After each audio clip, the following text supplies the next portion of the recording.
If she had only been ugly, we would still be together. I'm Irrera, live from the Lab Factory. My special guest, can I call you special? Yes. Margaret Cho, who I've known a very long time. By the way, I should tell you this right up front. Guess who you're competing against at Tampa next week? Oh. Tom Irrera from television. Wait, are you going to be there too? Yeah. Oh, where? Can you imagine the fucking odds on that? That's crazy. Where are you going to be? I'm at Side Splitters. Oh, shit. Yeah. I wish I could see you. I haven't seen you do a long set. And You had a great set at the Improv the other night to a shit crowd. oh, thank you. But I love watching you. I haven't seen you do a long set since maybe like Montreal. Oh. Something You like that. remember the first time we worked together? God, no. Well, you were just coming up, Mm-hmm. and you were the first one that ever went on in the middle that drew. I never met anybody who had a following already. It was hilarious. Oh. I remember it was great. You had these crazy shoes on, and Oh, yeah. it's amazing the impact you have. Oh, thank you. You know, you think about, and like I forget about like all this racial stuff, and I forget what an inspiration you've been to like Asian girls come and stand up. You know, It's nice. That must be weird for you, though, huh? No, it's great. Is it? I really love that. You know, it's taken a while for Asian women to kind of come up in comedy. Yeah. Right now, somebody I love is Ali Wong. Yeah, She's really special, and I think she's totally amazing. And then really smart. Yeah, really smart. And but a lot of guy comics, like Bobby Lee and Ken Jeong, they were always really very, very supportive and inspired by what I've done. So it's nice to have an Asian woman around finally. Yeah. Bobby Lee did the show last time, Oh, good. and he's so hilarious. He's so funny. Goofy. And I love him. you know what he did, which I think is unprecedented? He went into New Jersey to a club that friends of mine own, and for some reason the publicity machine didn't work, and he didn't have good crowds. He gave money back. Oh, wow. What a class act. He's a class act. He's a I love classy him guy. for that. I love him. And his thick head of hair. He has a really cute hairline. It's like really samurai. Yeah. It's very cute. Bobby was molested by a retarded man. You're not funny.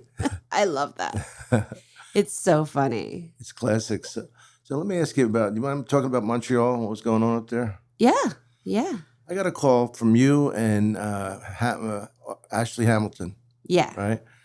And I thought you were kidding. Uh-huh. Not that it's such a joke, but you guys said you were at Rehab. Come on Yeah. up and join us. Yeah, it was fun. Which, by the way, I could use. Well, you should come. I mean, it's still, the invitation is open. You could come and be roommates with me. It's really fun. Roommates with you. Yeah. Maybe another chick might enter too to the picture. Sure. Housemates. It'll be like Three's Company. Wait, do you live at the Rehab thing? I live, no, I live like down in a house with other people with similar issues. Oh, really? So I like it. Oh, yeah. I didn't know you were into it that much. Yeah, I'll fucking die. I have to be into it. What was it? Alcohol or everything? Everything, man. I love it all. Really? Sickening, yeah. So I never even saw you fucked up. Well, that's the magic of Yeah. my own chemistry. You know, like I could sort of use uppers and downers and try to, that was like a chemistry set, like Wow. a chemistry experiment. It's See, I'm too big a stupid. pussy to do that stuff. I drink, Yeah. but I'm afraid to dabble in anything that would like make my heart beat faster or any of that stuff. I love drinking though, man. Drinking is like the one. I Yeah. love drinking. Like that's the one thing that I love. I'm not ready to give it up because then I would have no more excuses why I'm so fucked up. I can blame it on drinking now. Well, you know, I mean, it's just, I don't know, like alcohol is hard because there's so much of it. And then like everywhere we go Yeah, and everywhere. in comedy, you know, there's Shoved in our faces. Come on, have one drink with me. What's it going to Yeah. kill you? always. Yeah. So it's hard, but I like it, you know. I mean, I don't know. Like I'm older now. I can't really mess around. Yeah, I cut down a lot. I cut off the hard stuff. Mhm. That's a killer. Yeah. It ain't like in the Westerns where you just guzzle the bottle and No, but I can guzzle a yeah. lot. You know, I don't know why. I'm like different from other Asians. Usually Asian people can't drink. Really? Yeah. Oh, I thought that was the Native Americans who had a problem with allergic to alcohol thing. We have Asian people we're missing some kind of enzyme that makes it impossible to properly break down alcohol. And the one alcohol, or the two ones that are kind of don't really mess with that, are sake and soju. That's like Japanese and Korean. Yeah. But it's rough. Like if you're Korean, right? Yeah, I'm Korean. But it's rough. Like it's a harsh thing for me to drink at all. But I don't know why, for some reason I can really guzzle it. But can you touch anything now, or you're totally? No. Is it boring? No. You know, it was boring to be stuck in my house, fucked up. Because I didn't drive, because I didn't want to drive drunk. Yeah. You know, so well, you were smart enough for that, because I got a DUI. Oh, you did? Yeah. What happened? I was actually sober, like in feeling anyway. I didn't blow sober, but I didn't blow very high. But I was looking for a CD. Remember exactly, it was a Beatles CD, and there was nobody on it was North Hollywood coming down where Cahuenga turns into. They keep changing streets. Yeah, it turns into Ventura Boulevard. Right. And I was weaving, and the cops pulled me over. Shit. Yeah, and he recognized me. Oh, he did. And he told me he liked my work. Aww. As he handcuffed me. Yeah. So did you have to go to jail for a night? Well, not for a night. I was in there for about 20, 25 minutes. Because one of my friends runs the precinct. Uh-huh. And he put his phone on vibrate. Had his phone been, by mistake, had his phone been on, I might have gotten away with it. To lead a life of crime. So what happened? So you got charged and then... Yeah, but they got me out of there fast, and he came and picked me up. We went to breakfast and stuff, you know. Mm-hmm. But it was just weird because 25 minutes in jail. Were you ever in jail? No. It was hell. I couldn't believe I was such a pussy. All I wanted to do, my blood pressure went up. I was a mess. Oh, it's scary. Yeah. I mean, and also... But I didn't even go in the real cell. I went into the holding cell. Yeah. Also, like, we're not jail-ready people. We're tough in terms of comedy. Yeah. And we're tough in front of crowds. But, like, in jail, that's, like, a different story. Well, yeah, we like to be in control, too. Yeah, and that's kind of nuts. I mean, so you didn't have to, like, get your license revoked or anything? Well, you know what happened? This is how dumb I am. They took my license. They didn't take the license away for some reason. I forget. But I think I was supposed to not drive.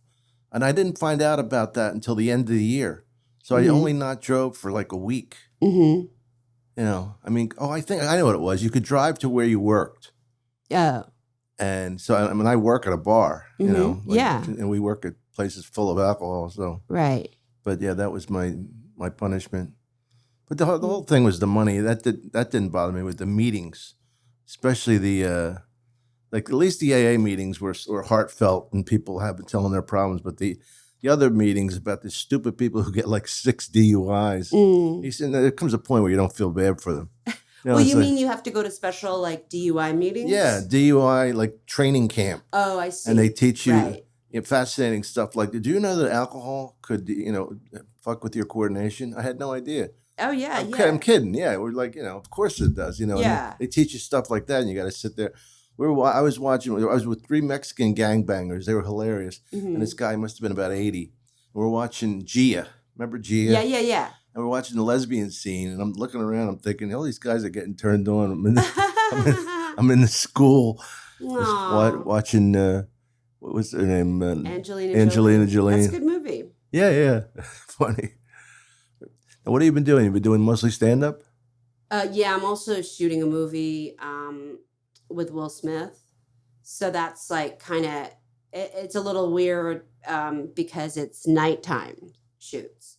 I like that. So yeah, we start at like sundown and it's finished at sunup. And it's weird to be on that schedule, but it's like a Hollywood vampire. Yeah. Which is kind of cool, but it was, it's hard, these action films with big explosions. And I mean, it's fun, but it's a world that I'm not really used to. I did a movie called Face Off a long time ago. About hockey? No, it's a big action film by John Woo with John Travolta and Nicolas Cage, and it took a long time to shoot because it was all stunts and shit. Did you do any of that? Stunts? Not my own. No, but I had a stunt double. I've had a couple of good stunt doubles. The one that I have now is really cool. She did all of Kill Bill, like all of Lucy Liu shoot whatever. She's done everybody, but she's really cute. She's really good. I'm in this thing called I'm Dying Up Here. It's about about the Comedy Store. Yeah, right. Who do you play? I just played remember the lounge comedian I used to do? Is this thing on? Hello. Ooh, yeah. Ah, ooh. I play that guy, and it's a lot of fun, but he's really a hardcore alcoholic. So the reason I brought that up was because I had one stunt man. You know what his stunt was? What? To fall off the bar. Oh, good. Yeah, they see him going. They see him leaning. They're going, oh. And he really hit the ground hard, you know. He was all padded up and stuff, but it looked like it was me. Yeah. And then they grab me, and I go, Mom? Mother? You know, he's so drunk, he thinks his mother's picking him up. When can we see that series? I don't know. I don't know anything about it. Is it HBO or Showtime? Showtime, yeah. And it's I know Eric Griffin's in it. Oh, he's terrific. Yeah, and so you're in it, and isn't Lisa Lampanelli in it? I haven't seen Lisa. I saw Al Madrigal. Oh, I love Al. Andrew Santino. They're the main guys that are also comedians. Yeah. Melissa Leo. Oh yeah, she's great. The actress, yeah. She won the Oscar. Yeah. Yeah. She's great. She's a great actress. Yeah, That's cool. Yeah. Is she a comedian in it? No, it's funny because she knew that I had a relationship with Mitzi. Yeah. And she asked me about Mitzi, and I was prepared to tell her stuff, and then she went, and you know what? I don't want to know anything about her.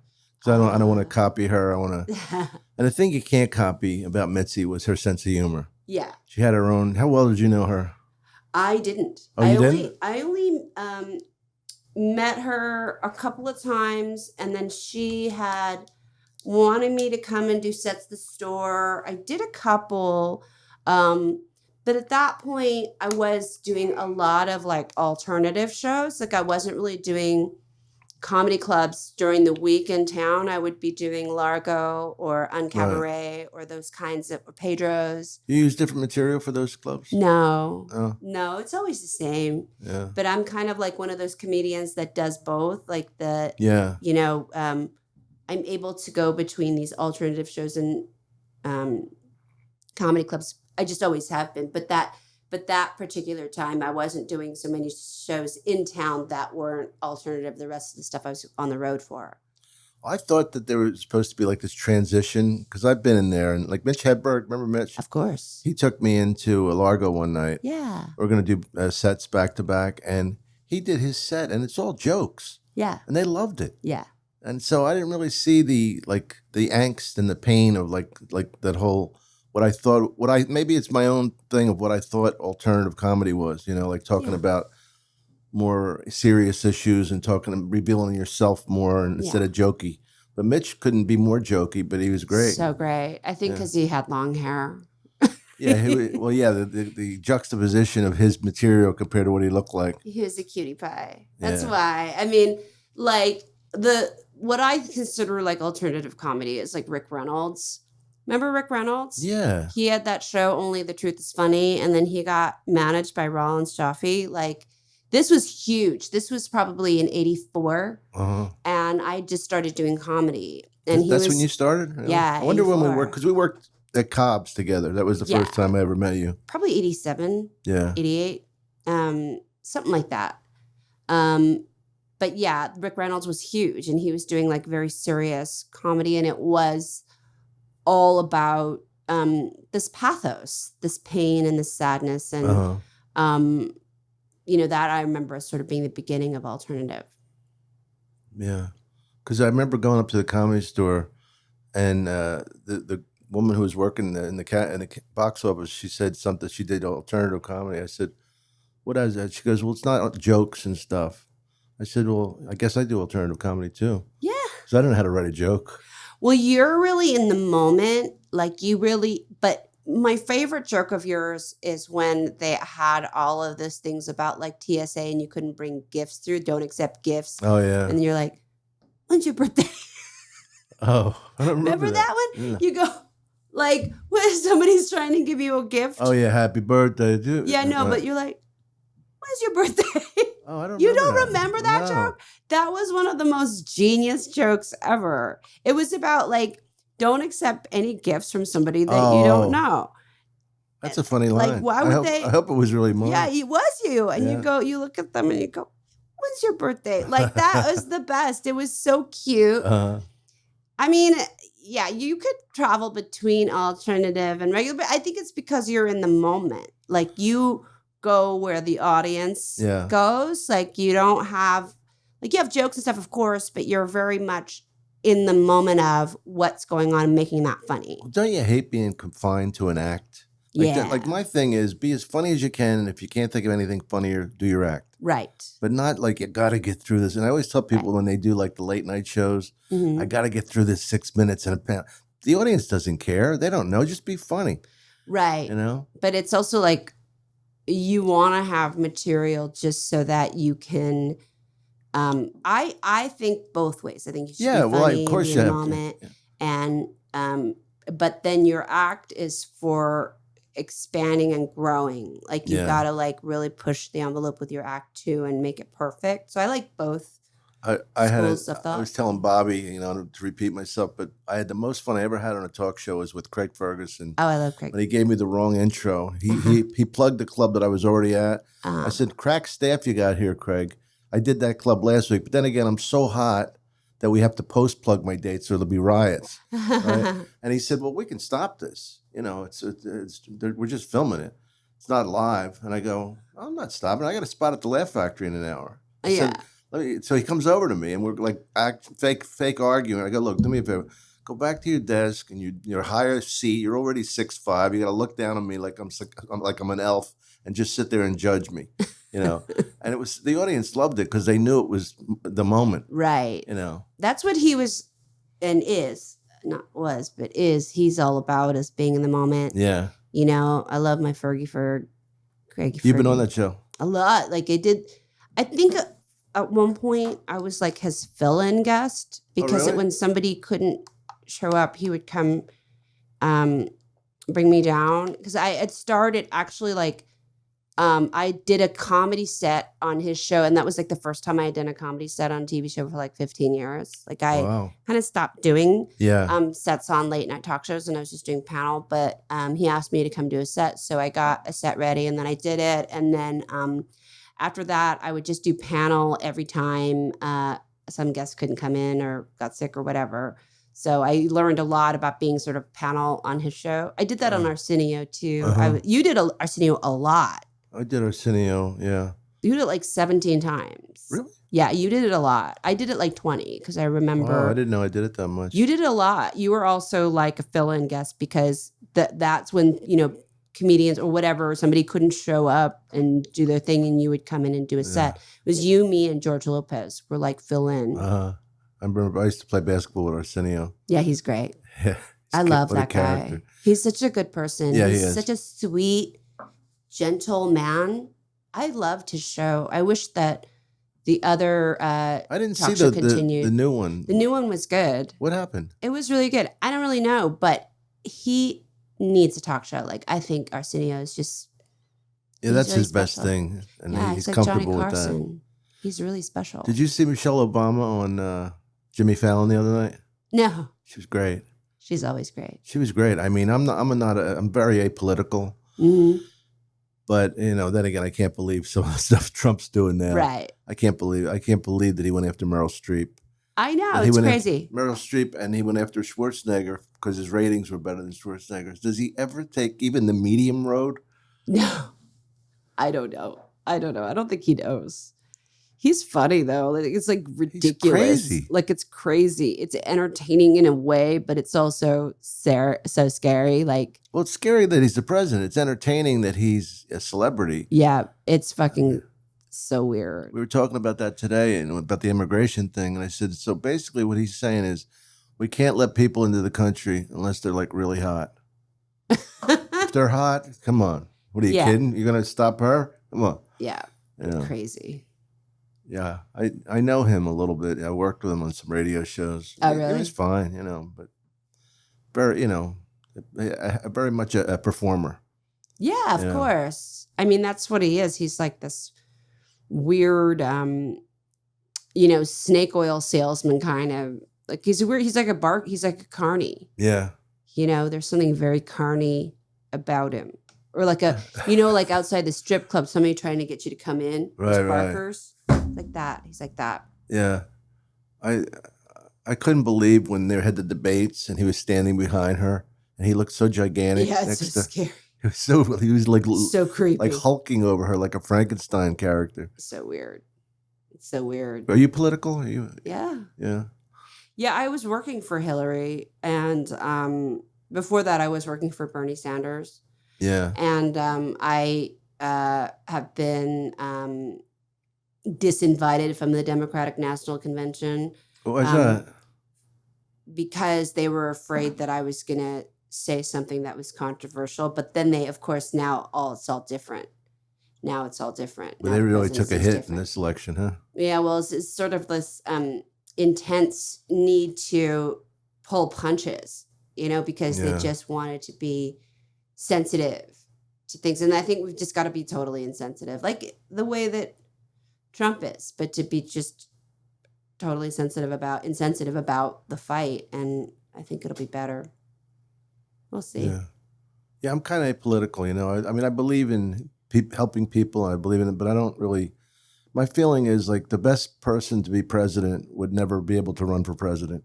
Mm-hmm. Like she probably teaches political science at Boise State, and she doesn't have the funds or anything. It doesn't have the backing, and would never want to do it. The people that want to do it are rich, maniacs. Right. But then there's also good ones. I like Jimmy Carter. Bernie Sanders, it's to me, because I don't know much about it, came out of nowhere. What a character. He's great. He's so interesting, and I think he would be good. I mean, I really liked him. And why did he wait so long in life? Did he? I don't know. Do you know the guy? I never met him. I don't know why I never did. I just got in some of those, when the campaign was starting up. I was just starting to try to do some things, but then I met Hillary a bunch of times. I've known Hillary since the 90s, and she's awesome. Did she ever come and see you to stand up? Did she? No, but I've, done events with her for years for different things, and I just really like her. Yeah, I think she's really good. I never met any of them. Yeah, I know. All I know is club owners. They're my presidents. That's good. I bet Obama's a fan of yours. He's a crazy comedy nerd.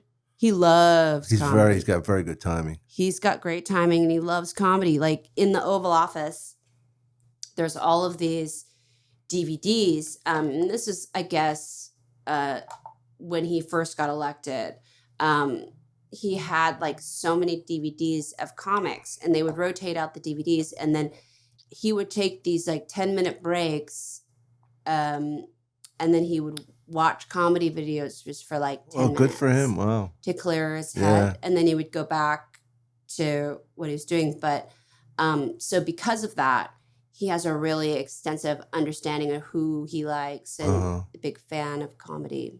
Well, I remember when Seinfeld did something for the president and a bunch of, and he did material that he never would have been able to do that 15 years ago. Yeah. But he did a thing on the Beatles, and he goes, "She was just 17. You know what I mean?" Yeah, I know what you mean. But that's like basically an underage joke. Yeah. Obviously, that's what it is. And, I thought it was kind of cool that they could get away with that. Because who are we kidding? It's like the whole closed door thing. And don't let the women hear this. I know. I love Seinfeld. I love him. I've known him for a long time. Don't you just love him? He's the best. I do. He's the best guy. Like, he's just... You know what's funny about him and Larry David? For as big and as talented and as accomplished they are, they love comedy. Yeah. I was sitting next to Larry downstairs here in the club, and he was giggling at comedians. Yeah. And I was thinking, here's a billionaire who could be the I don't get it. That's not my style. You know? But in the other way, he's taking the other. Like Jerry always laughed at people. Always laughs. I know that he loves you. I know he loves your comedy. Yeah, he's great. He's got the best taste too. He's a great writer. He's a great writer. He's so funny, and then also just loves comedy, which is such a beautiful thing. And I think that's like, I mean, it's in a way that's how I feel. You know, I love to watch people. Yeah. I always get a kick out of my favorites right now are Ali Wong and of course Bobby Lee, and I love Kirk Fox. And Kirk's really good. I love he's him. a good writer. He's a really good writer. Yeah. And I'm crazy about Brody Stevens. Brody. I think he is so Stephen funny. Brody Stevens. Stephen Brody Stevens. I just think his always repping the 818. He's talking about Gilson's Red Robin. That's very esoteric material. You know what's weird about, and I told him this when he came and did the podcast. I said, "There's something menacing about you. As much as I love you, you seem like the kind of guy that could be petting a pigeon and then snap its neck and then go, 'What did I do?' Oh, you know what I mean? Like there's something a little because he's so powerful physically. Yeah. You know, I mean, he was a ball player and all. You could tell, but he's got a.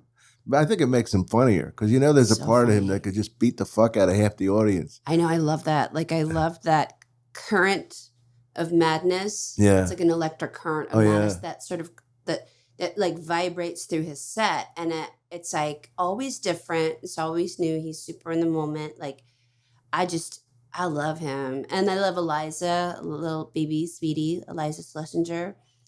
She's so good. I got to ask you something about when you started, because when I met you, like I said at the beginning of this, you had a following already. How did you develop a cult following that young and that? I don't know. Well, maybe you were speaking to people that had never been spoken to before, or spoken for. I was doing a lot of gay clubs. Like I started up at a lot of gay clubs, and I don't know. I think it's just because I was different, and I loved comedy. Like I was working super hard at it. Like we didn't have any women who looked like you, right? And had the outfits with the boots and the high heels, and that was way ahead of its time. It was fabulous. I mean, it was kind of weird being that young, because I was super young when I started. I was 14. It's just so weird. Wow. And then I was always lying about my age and saying that I was older so that I wouldn't get kicked out of the clubs. But I was like super underage. But then you were 14? Wow. I was 14. Now it's sort of balanced out. And I'm older than everyone. It's kind of weird to be older. Isn't it? I know. It's so weird to be older than everyone. I'm like, why am I When so did this old? happen? Yeah. When did that happen when I became old? I never remember being a perfect age comedian. Like I was too young and too thin. Mm-hmm. And then I was too old and too fat. I'm the same. It's like I never remember anybody going, "Wait a minute, right now, frozen in time, you are perfect. Stay where you are." Well, I think we're perfect in our own way, perfect in like material and doing comedy. And the thing about you is that whenever we would do like festivals or whatever, all the comics were running to go see your set.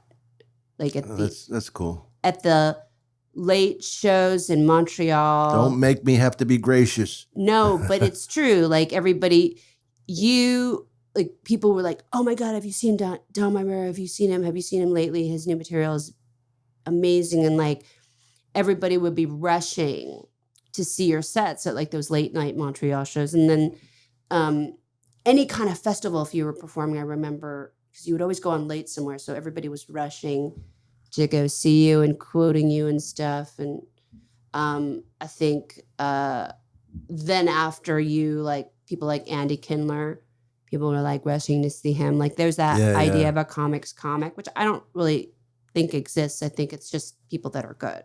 Well, I like to bust his balls about and a lot of the writers and Ray Romano, they're all friends of mine.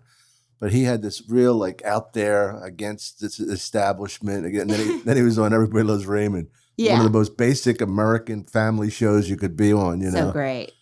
So great. I love Ray and I love Brad. Yeah, I'm working with I love Brad. them. Matter of fact, Super Bowl week. Oh, cool. I'm gonna go in and go to the Super Bowl party at the MGM with him, and then 4 nights we're working the club. Oh, I good. love working the club with him. Have I you love worked his Brad. club? I haven't. Where is it?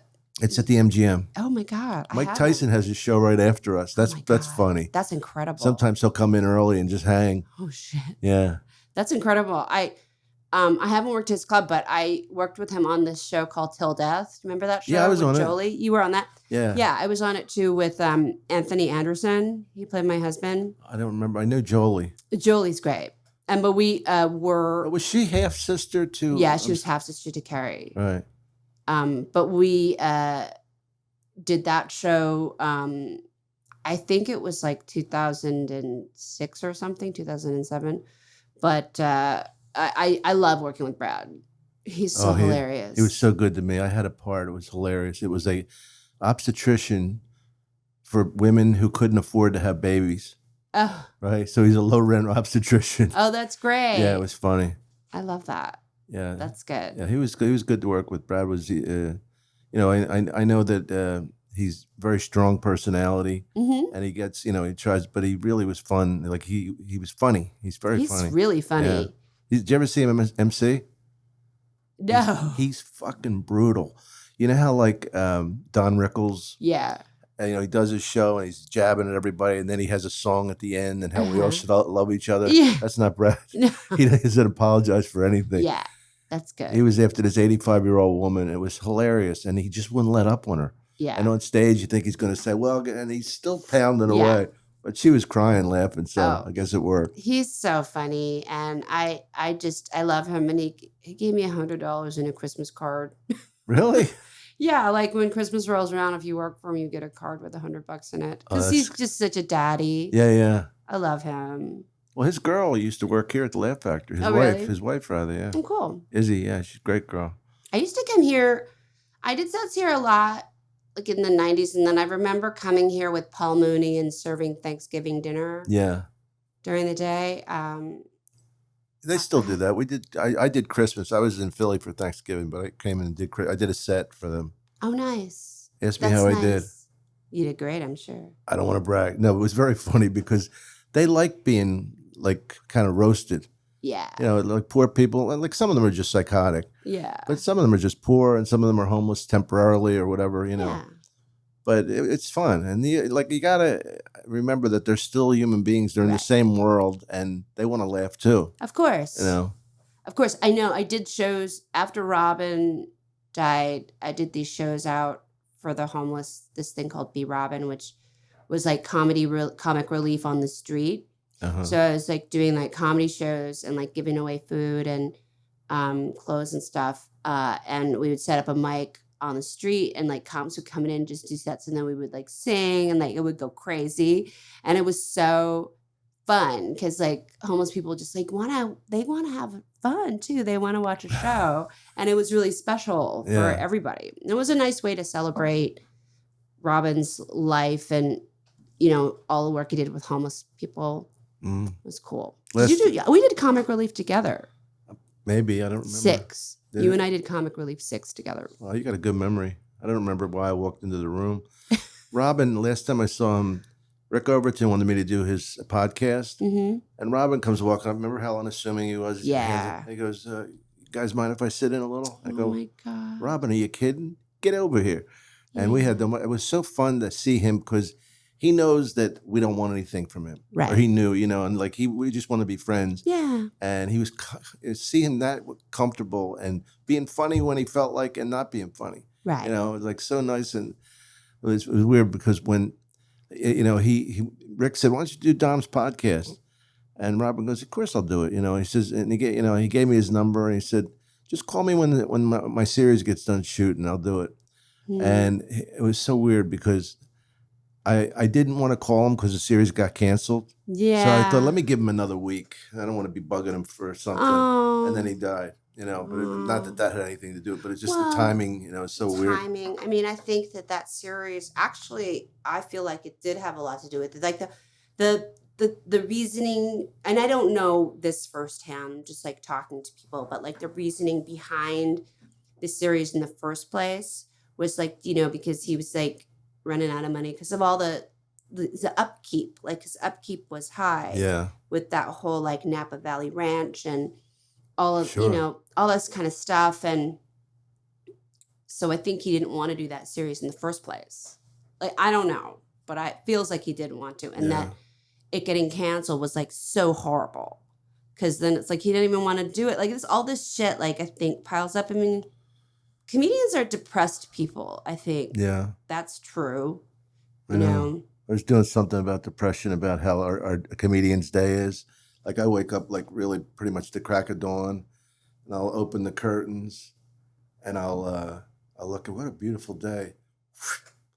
Xanax, back to sleep. Oh, no. Maybe have a piece of bacon on my way back to sleep. I like Xanax and bacon. That's a good combination. Do you miss Xanax?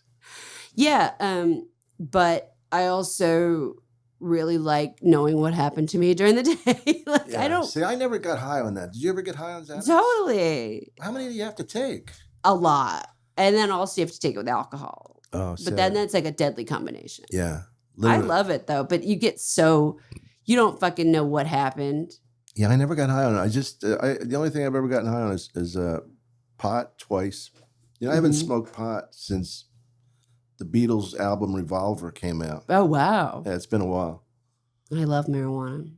It's hard. You believe it should be legal?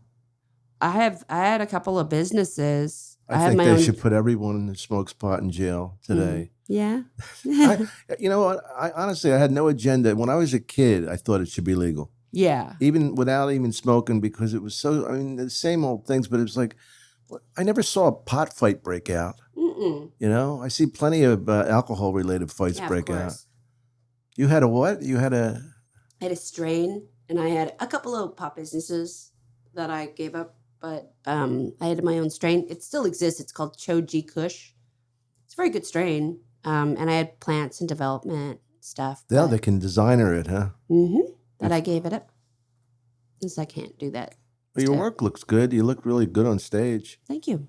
You've been in good shape, stand-up wise? Yeah. Try to do it every day. More than once a day if I can. It was cool to see, like, you go from that big stage to that little, what's it called, the lab, the improv? Oh, yeah. That's a cool little room. I love the lab. Yeah, they're right on top of you. They're really good. It's really fun. And it's just a fun place to just do whatever, experiment. I do songs in there. I was doing music with Bobcat in there. Oh, yeah? Before I hurt my wrist. So I have carpal tunnel, so I can't play. From what? To being on the computer too much? I don't know. I think it's guitar, actually. Oh, you play guitar? I'm not on the computer. Yeah, I'm not on the computer very much at all. Yeah. So it's messed up, but whatever. Well, I'm glad we got this together. This was not easy. I know it took forever because it's so crazy. Yeah. All over the place. But I appreciate it. It's like you have to just pick and choose whose podcast you want to do because every day somebody's going to ask you about it. My aunt has a podcast. Will you do it? Oh. She works for Pillsbury. Oh, well, I'm always up to do anything with you. Thank you, my friend. Thank you. What do you got coming up this year? I am hosting the Grammys pre-telecast, so the actual awards ceremony, which is great. I'm also nominated for my 5th Grammy that I might give myself the award if I win. I don't know. I don't know if I'll win, but I'd like to think so. That's great. 5 times That's a lot of material. That's the way I think of it in comedy terms. Yeah. Yeah, it is. So it's good. I'm glad to do it. So that's happening. I'm going on the road. I have a new show, so I'll tour with. Oh, you mean your stand-up is new? Yeah. Yeah, so I'll tour with that. The end of the year, I'm going to try to make it like really classy and only do like opera houses and symphony halls. But the whole show is all about me shitting my pants in rehab. But I'll be like, in a ball gown. Oh, you had that bit the other night about in the car, right? Yeah. That was hilarious. I continually try to come up with making shitting your pants fresh. You got to keep it fresh. You got to keep it fresh. Keep it real. Keep it real because I think it's so funny, but it's cheap, but it's not kind of. You could actually Well, it's certainly ballsy. I mean, you're out there. You really reveal yourself at a vulnerable moment in life. it's really fun though. Like if you can make some eloquence out of the experience of shitting your pants. I know that it's like, yeah, it's totally sort of low humor, lowbrow, but I don't think so. I think there's a way to elevate it. We'll see. Well, that bit killed me. Thank They you. were well because I was with you for every image of it. And then when you finally let go, it's like what a relief. What a relief. Finally. It's all the freaking out. It's all the freaking out. It's good. So did you ever do the Columbus Funny Bone? Yes. Because I just wanted to plug that, but that's a great club. I have been there. It's been a while. Oh well, they have a new club now. Oh, they do? Is it good? They kind of improv'd it up, Cool. made it a theater. Cool. Yeah, I've done a few Funny Bones. I don't know why I don't do them as often, but I remember. God, was there one in like Raleigh, North Carolina? No, that's Yeah. Charlie Goodnights. No, but it's a Funny Bone now. I mean, it's owned by them. I think it was Charlie Goodnights. Yeah. I think it might still be called Goodnights, Right. but it's they changed ownership. Yeah, that's a good. Oh no, you know who it's owned by? The guy Mark who does Helium. You ever do Helium in Philly? Yeah, Heliums are great. Yeah, I love Philadelphia Helium and Portland, Oregon, and Buffalo. Oh yeah, Buffalo's cool. Those I are didn't all do well. good. I didn't do well in Portland. Why? Well, I don't know, but they told me they should never come there, and they have 3 sunny days a year, and I was there for that. So if there's an excuse, but whatever. But Philly's my home, Yeah, Portland is rainy and cold. It's really rainy and cold. I'm going in to do something for the Flyers, the hockey team, to a benefit for Children's Hospital. Uh-huh. And when she asked me about it, and she's telling me what it's for, I go, "How can I say no?" You know what I mean? I'm not, should I do some sets at the Laugh Factory in the Comedy Store, or should I go, raise some money for Children's Hospital? Aww. But I mean, like there are certain things, like if you're open, how do you say no to that? That's nice. Talk about something that's important. Yeah, that's nice. And I'm too big a pussy to go into the hospital and play with the kids, so I'd rather do. Oh, that's cute though. That's nice. Get them revenue. Yeah. Well, I appreciate you coming on. Thank you. Margaret Cho, you look for her winning her 5th Grammy Award. So that's cool. You're gonna pre-host the pre-telecast. That's really cool. Which is like a lot of awards. It's like 100 or something awards that are given out. So I'll get to give out a few, and then see. It's the real show. But will that be will it be shown on the internet or? Yeah, it'll be streamed.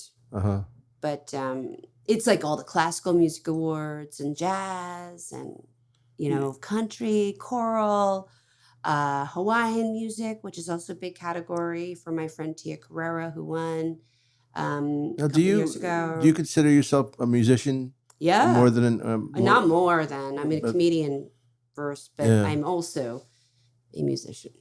You're a very talented woman, Margaret Cho. Thank you. I love you, and I appreciate you being on. I love you. Thank you. Take care. Thank you. Thanks.